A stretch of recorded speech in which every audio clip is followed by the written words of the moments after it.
नमस्ते दोस्तों, मैं विजय ठक्कर और आप सबका स्वागत करता हूं हमारे एक नए वीडियो में। अभी आज के वीडियो में मैं आप लोगों के साथ दो ऐसे स्टॉक शेयर करने वाला हूं ना जो फार्मा सेक्टर से है और ये दोनों स्टॉक स्मॉल कैप स्टॉक भी है। आज मैं आप लोगों के साथ इसका प्रॉपर पूरा प्राइस एक्शन और वॉल्यूम एनालिसिस शेयर करूंगा और बताऊंगा कि ये दोनों स्टॉक मुझे क्यों अच्छे लग रहे हैं और ये दोनों स्टॉक मेरी वॉच लिस्ट में क्यों हैं। तो उससे पहले मैं आप लोगों को बता दूं कि यहाँ पे मैं जो भी शेयर कर रहा हूँ ये मेरा पर्सनल व्यू है। मुझे स्टॉक के बारे में क्या लग रहा है वो मैं आप लोगों के साथ शेयर कर रहा हूँ। मैं आप लोगों को कोई भी बाइंग और सेलिंग रिकमेंडेशन नहीं दे रहा। तो चलो आज का जो हमारा पहला स्टॉक है हम लोग उसको चेक करते हैं और मैं आप लोगों को बताता हूँ कि ये मुझे अच्छा क्यों लग रहा है और इसका रीज़न क्या है। तो देखो, ये जो हमारा स्टॉक है ना उसका नाम है बजाज हेल्थ केयर। अभी आप लोग बजाज हेल्थ केयर का वीकली टाइम फ्रेम का चार्ट देख रहे हो और ये स्टॉक का जो आप चार्ट देख रहे हो ये बीएससी का चार्ट है। अभी एनएससी का चार्ट और बीएससी के चार्ट में क्या फ़र्क है मैं आप लोगों को बताऊंगा। पहले तो आप ये देख लो कि ये स्टॉक का जो अब तक का हाई था वो था जुलाई 2021 का और वो था 511.90। और अगर मैं यहाँ पे एक रेंज बना दूँ तो आप यहाँ पे देख सकते हो कि जुलाई मंथ में 2021 में ये स्टॉक ने 512 के आसपास का हाई मारा था।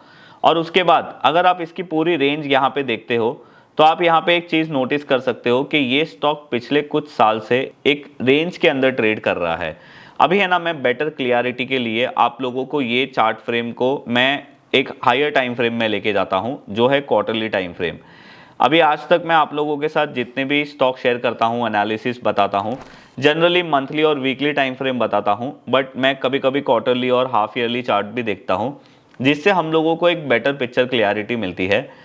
ऐसा ही एक चार्ट है ना, स्ट्रक्चर बनाया था पावर इंडिया ने। अगर आप पावर इंडिया का चार्ट देख सकते हो तो आप देख लेना, वहाँ पे भी ऐसे ही बहुत सारे क्वार्टरली बेसिस पे उसने कंसोलिडेट किया था और उसके बाद उसने अपने कंसोलिडेशन को ब्रेक किया, फिर अच्छी एक रैली दी थी।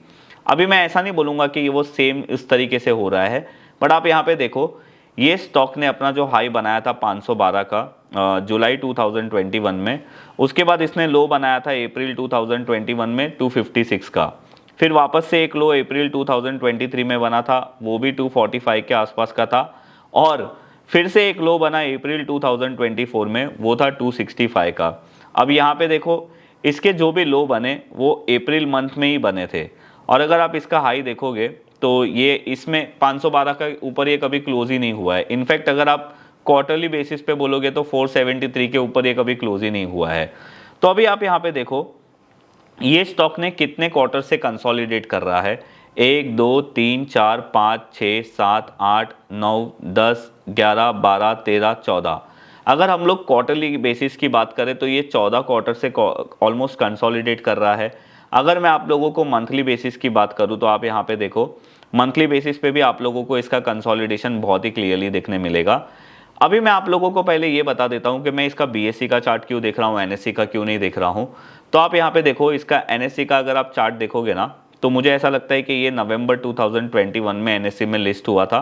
तो इसका हमारे पास एनएससी के चार्ट में डेटा कम है, तो जहाँ ज़्यादा डेटा है वहाँ पे चार्ट देखना ज़्यादा समझदारी होती है, इसीलिए मैं बीएससी का चार्ट देख रहा हूँ क्योंकि बीएससी में यहाँ पे हम लोग को 2016 से इसका डेटा मिल रहा है। तो अभी देखो मेरा यहाँ पे ये स्टॉक को वॉच लिस्ट में रखने का रीज़न क्या है। क्या ये स्टॉक ने अभी ब्रेकआउट दिया है? तो नहीं। तो मैंने इसको अपने वॉच लिस्ट में क्यों रखा है? क्योंकि आप यहाँ पे क्लियरली देख सकते हो कि ये अभी अपने अपसाइड की रेंज के पास आ गया है। अभी इसका प्राइस चल रहा है 469। अगर ये 512 तक जाएगा, मतलब यहाँ से ऑलमोस्ट 9-10%, तो ये अपनी अपसाइड की रेंज को ब्रेक कर सकता है। और एक बार ये अपनी अपसाइड की रेंज को ब्रेक करेगा तो आप यहाँ पे देख सकते हो कि इसने पहले कंसोलिडेट किया था 512 से लेके ऑलमोस्ट 250 रुपीज़ तक, और वो कंसोलिडेशन को अगर आप ब्रेकआउट के बाद ऐड करते हो तो आप लोग यहाँ पे देख सकते हो कि इसकी जो अपसाइड की रेंज आ रही है वो 760 तक की आ रही है। तो ये स्टॉक में पॉसिबिलिटी है कि अगर ये ब्रेकआउट देता है इतने साल का, मतलब अगर हम 2021 से कैलकुलेट करें तो ऑलमोस्ट 3.5-4 साल हो गया और मैंने आप लोगों को क्वार्टर तो बता ही दिए कितने क्वार्टर से ये कंसोलिडेट कर रहा है। तो ये स्टॉक मेरी एक बहुत ही अच्छी एक मेरी एक वॉच लिस्ट होती है जहाँ पे मैं बहुत सारे स्टॉक को रखता हूँ जो मेरे रेडार में रहते हैं ब्रेकआउट के पहले। तो उसमें ये स्टॉक है और मैंने जब स्क्रीनर में जाके देखा तो मैंने ये नोटिस किया कि ये एक स्मॉल कैप स्टॉक है, 1200 या 1300 करोड़ का इसका मार्केट कैप है। तो आप ज़रूर इसको अपनी वॉच लिस्ट में रखिए। अब ये तो मैंने आप लोगों को टेक्निकल रीज़न दिया, अभी इसका फंडामेंटल रीज़न तो मुझे पता नहीं है, पर अगर आप में से बहुत सारे लोगों को किसी को फंडामेंटल के बारे में ज़्यादा नॉलेज है तो आप मुझे बताइए कि फंडामेंटली ये स्टॉक के अंदर क्या हो रहा है जिसके वजह से ये वापस से स्टॉक एक अच्छे डिमांड में आ रहा है और अपने ऑल टाइम हाई लेवल को ब्रेक करने की कोशिश कर रहा है। आज का जो हमारा दूसरा स्टॉक है ना, उसका नाम है डिसमैन कार्गो लिमिटेड। ये डीकैल करके एक स्टॉक है। अभी आप यहाँ पे देखो, इसका अगर आप ये अभी एनएससी का चार्ट देख रहे हो, अगर आप बीएससी का देखोगे तो इसमें एनएससी और बीएससी में दोनों में डेटा ऑलमोस्ट सेम है। मतलब आप लोगों को एनएससी का चार्ट देखो या बीएससी का देखो, कोई फ़र्क नहीं पड़ेगा। बट यहाँ पे देखो, ये स्टॉक में मुझे इंटरेस्टिंग क्या लगा, ये स्टॉक ने लिस्टिंग के बाद 2017 में ये लिस्ट हुआ था सितंबर महीने में, उसने हाई बनाया 396 का और वो हाई बना था जनवरी 2018 में। उसके बाद आप देखो 400 रुपये से ऑलमोस्ट ये स्टॉक 40 रुपया चला गया था।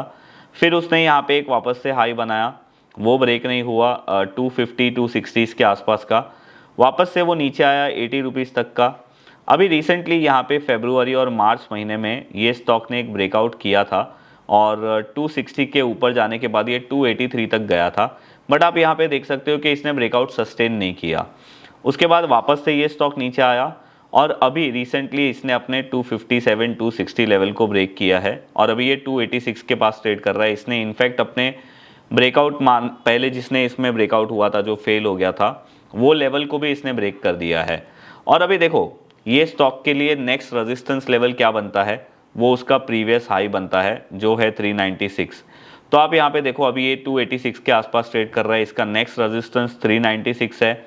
ऑब्वियसली ये थोड़ा ब्रेकआउट देने के बाद थोड़ा ऊपर चला गया है, इसका ब्रेकआउट एरिया है 250 और 240। तो अगर यहाँ पे आता है तो एक अच्छी रिस्क टू रिवॉर्ड रेशियो के हिसाब से एक अच्छी डील बनता है और इसका जो नेक्स्ट रेजिस्टेंस बनेगा वो इसका ऑल टाइम हाई बनेगा, वो बनेगा 396 397।